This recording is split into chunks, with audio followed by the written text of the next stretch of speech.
Project Scorpio, as no doubt most of you know by now, is Microsoft's successor to the Xbox One, but not a generational successor. It is a mid-cycle upgrade in the same way the PlayStation 4 Pro is. It promises, nevertheless, to be the most powerful console ever made, with all sorts of fancy numbers thrown at it that should help a lot of games run very, very well in 4K.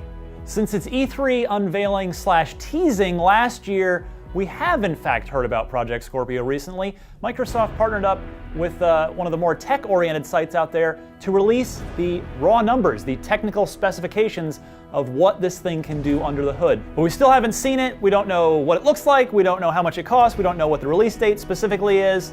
Still a lot more to learn. I expect the bulk of Microsoft's conference to revolve around Scorpio in some way. I wouldn't be surprised at all if they kicked off with it and said, okay, let's not beat around the bush. Here's Scorpio, here's what it looks like, here's how much it costs, here's when it's coming out. Now let's show you all the games that this thing is going to make look really good, and then they'll just go game after game after game. So I expect the Scorpio narrative to be very, very prevalent in Microsoft's E3 press conference this year.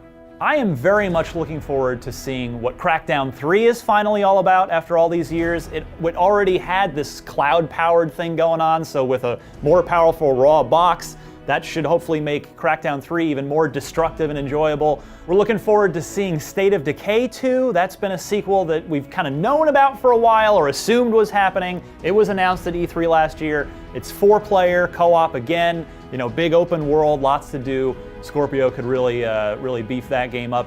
And then there are just so many huge third-party games hitting this fall. Destiny 2, not Red Dead Redemption 2 anymore, but Battlefront 2, Call of Duty World War II. A lot of twos, a lot of good times to be had, whether it's third-party or first-party. And of course, Forza Motorsports 7. I'm forgetting the big signature game that they're probably going to be pushing on the Scorpio this fall.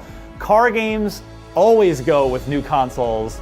It's like practically a law. You have to do it. You have to have sexy cars to go with your souped-up new console. It's a chance for Microsoft to flex their muscle again. We haven't seen them really be this aggressive and this confident in a long time. We really saw that confidence at E3 last year, and it's going to be interesting to see what they can do. I mean, Xbox now should be the place where the third-party games play the best, and Microsoft hasn't been able to rightfully claim that since this generation started.